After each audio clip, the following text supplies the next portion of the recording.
And I think we'll start with the Ace of Predator Masters. I was at that event. Obviously, you weren't, Duncan, although I'm sure you were Yeah. invited. But as you said, you work so many I know, events. listen, mate, there's a way you can tell if I'm at an event on the talent side. Just look at the rest of the talent list and see, like, is Rahim on this list? Yeah. Okay, Thorin isn't. So, you know, oil doesn't mix with water. So that definitely won't be on there. Yeah. Well, I'm glad you brought that up because I've been saving. Okay. Uh, I've been saving talking about that whole sort of debacle Okay. while I was out there for this show because I thought, Alpha Draft support me and the content we want to do, and they allow us to say whatever we want to Yeah. say. You showed some bro solidarity by pulling your AMA from the CSGO subreddit after that Rahim thread went up. And just for those that missed it, maybe, this is basically what happened. We did a late night cast. I can't even really remember the game, but it was the last game of day two. I think it And was Mouse Sports versus someone, right? yeah, I think so. Someone, I Anyway, think someone like might actually been someone like Efrag or someone. Right?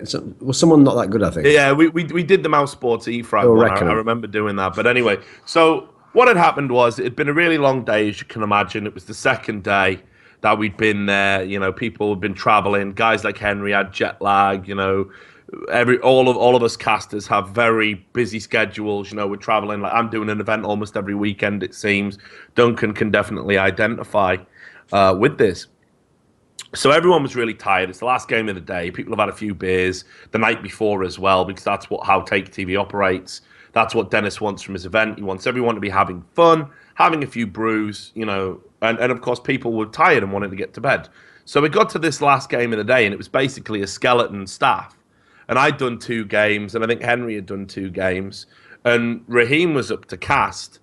And what we'd sort of agreed was that he would probably be better off doing some casts with DDK. Dan wasn't around. He was really tired. So we got asked by the production, put together whatever four you think is going to be best for the league. Sorry, for the cast. Just get whoever you can on the couch. So it was me and Henry were still around. And obviously it was Raheem's turn to go up. And we got told one of the players wanted to come on the sofa, and it was Johnny from Killerfish, and he'd obviously gone out of the tournament. He was about to go home anyway for the whole event, so we were like, yeah, okay, let's just do that.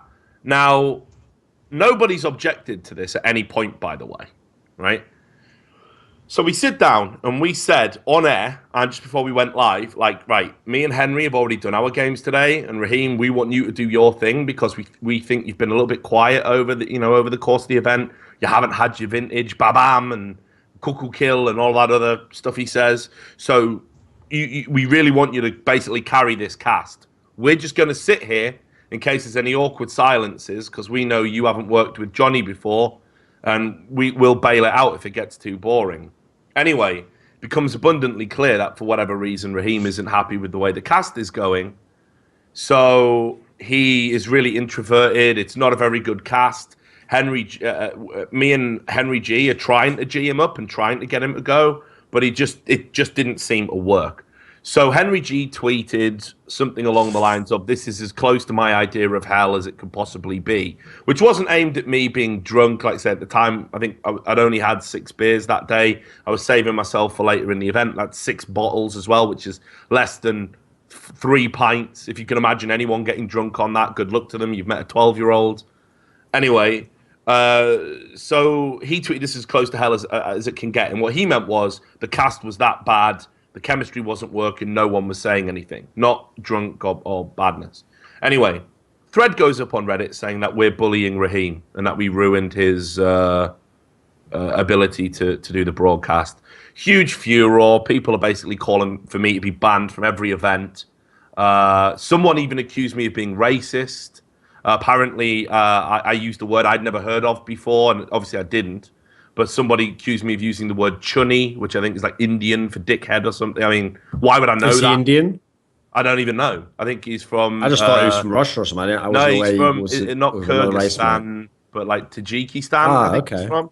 I think he's from okay. So somewhere Tajikistan. Middle Eastern. Yeah. So why an Indian racial? Why an Indian specific insult would be appropriate anyway. I mean, that suggests to me the person that's come up with that theory is racist. So you know, see someone with brown skin must be Indian, right? Like doesn't even care about people's ethnicity or whatever. So anyway, that was out there. I'm getting absolutely fucking hammered on Twitter. I lost 600 Twitter followers. You know, multiple threads called to boycott me, saying what a horrible person I was. I went ham on Twitter as I usually do because I don't give a fuck. And I went to bed and I woke up the next day and I was like, right, we need to have a meeting about this because we've got to make this abundantly clear that no one's being bullied. We're all having a good time. So we call the meeting of staff, which we've had every day. And keep in mind, Rahim hasn't come to a single one of these meetings, but we'll get into that in a second. And we get Rahim and he comes in and he goes, oh, what's wrong? What can I do? And I'm like, oh, well, you know, we need to have a talk about what's been going on social media. And he says, oh, I don't look at social media. But we saw him looking at Reddit on his phone. So we know, first of all, that he has been looking at social media during the event. And second of all, he is obviously very aware of what we're talking about. So I said to him, I said, look, man, like, I don't know what you thought about last night's cast, but I didn't think anyone was bullying you or trying to step on your toes. We really want you to do your thing. We really want you to have a platform to be yourself. And, you know, I don't know how we can better facilitate that. So he says, as far as I'm concerned, the whole format for the show, having 4 people on the sofa and doing a cast is shit. And I'm like, okay. And he goes, I can't do my thing if there's more than 2 people. And I went, okay, well, that's kind of like the format of how a Home Story Cup works. And he went, And we're like, okay. And then I said, right, so how should we do it then? And he said, well, I don't really think any of the talent combinations work. I don't think having you or Henry or Dan or Vendetta is going to work for me.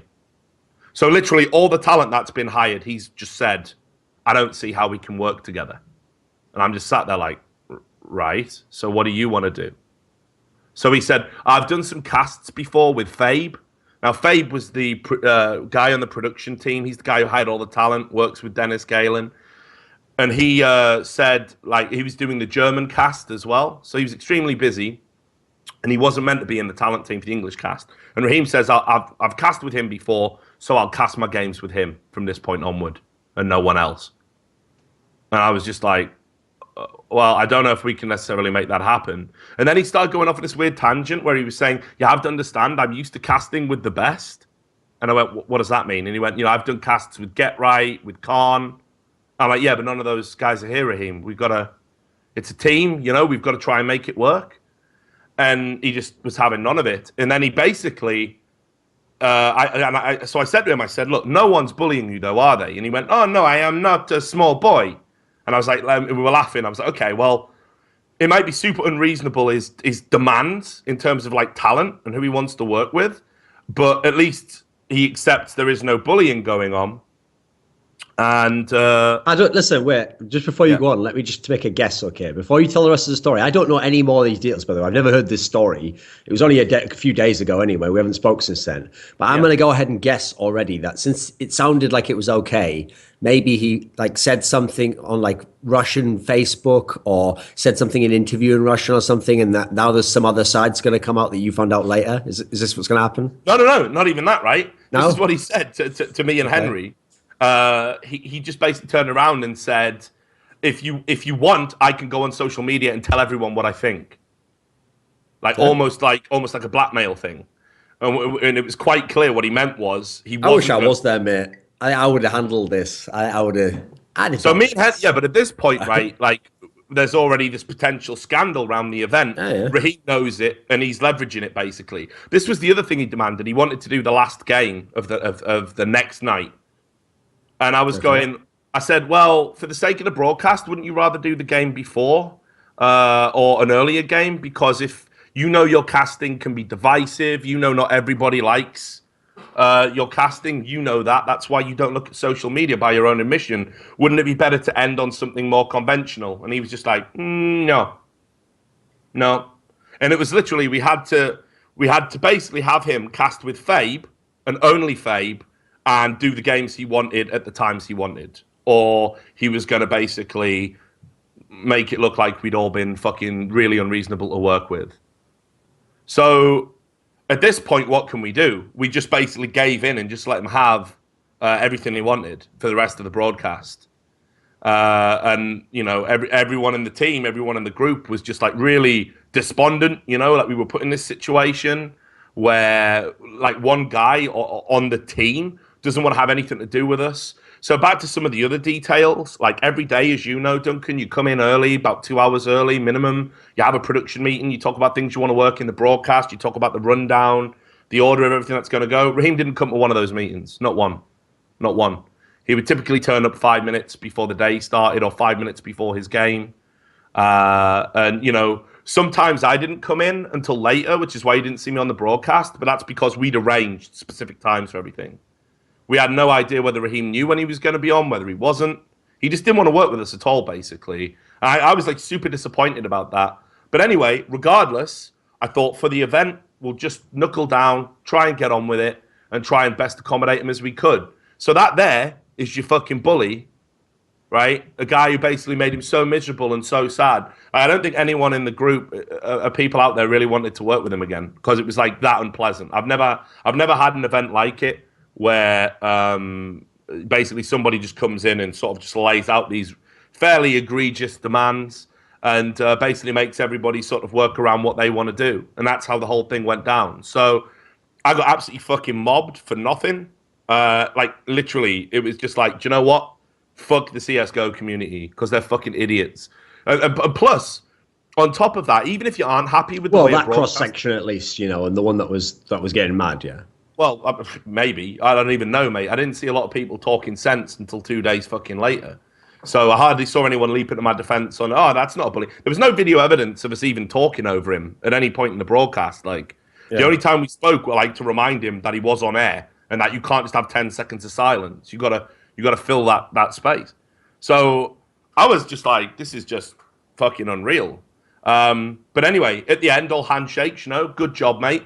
But I couldn't believe it. I literally couldn't believe it. It was just super difficult, like a super difficult working environment. Anyone who thought we were having fun out there, there was at least a 24-hour period where I was like, I said to Fabe, I said, look, if you want me to walk, I'll go. Because I just don't see this working out. And with all of the drama that was happening, like, just fuck it. You know what I mean? So that's what working with Rahim is like. That's what you missed. Let me give you my take on this, Richard, because I've just thought about this topic when it was going on. So first and foremost, like I don't think in any way the stuff that you were doing with that guy was bullying in any sense. Well, no, of course it isn't.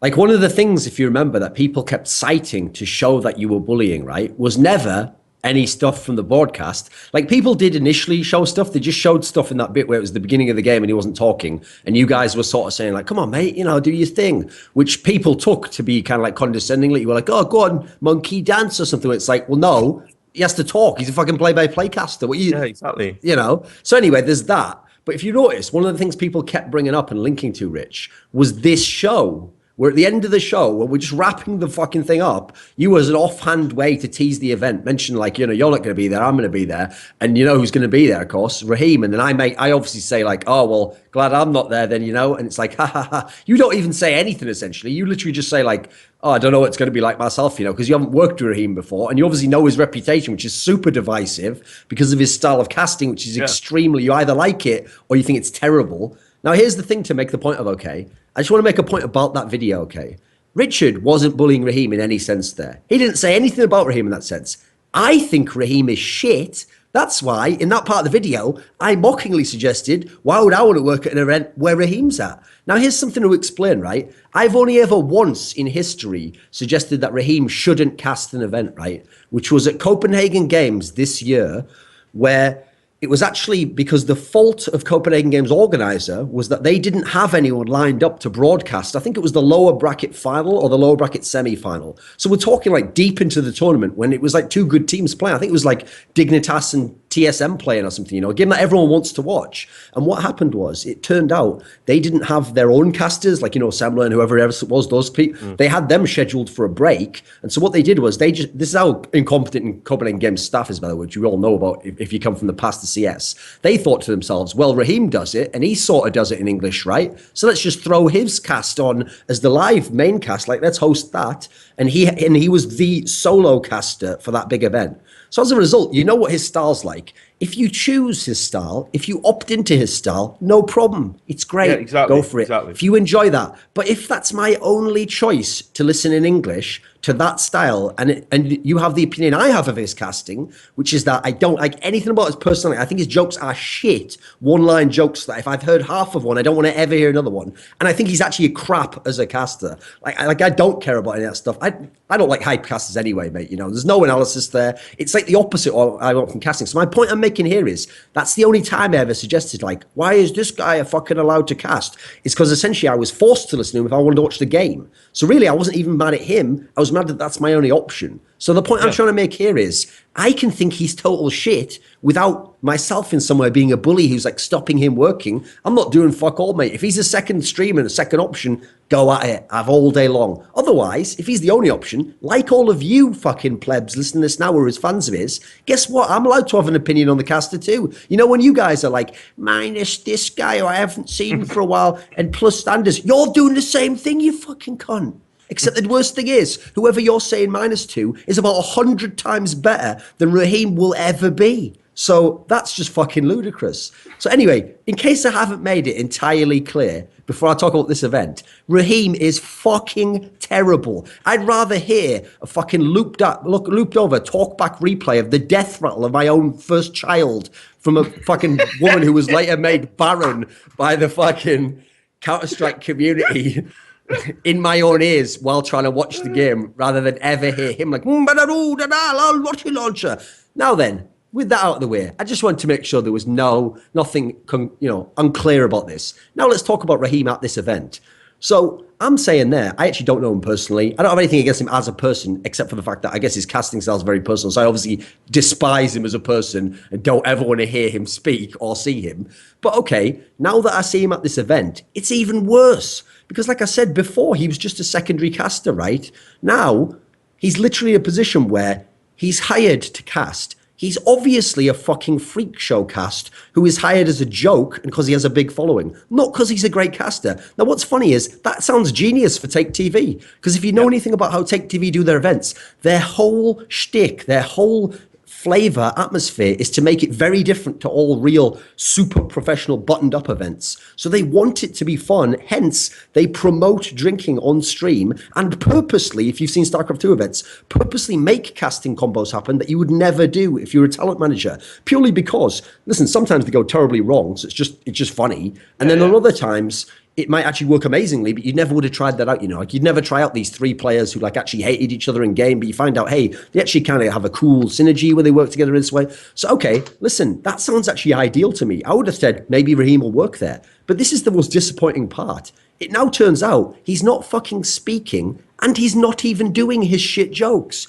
The only reason he's hired, he's not even fulfilling. So basically, he's shit at his job. I don't ever want to hear him. And he's not even a good professional. And I'm sorry, any Rahim fan, right? By the way, who I'm both most butthurt universal people ever. It's unreal. But anyway, who would have thought, right? The person who thinks that's wonderful would be butthurt and everything. Yeah, who knows? Go figure. Anyway, right?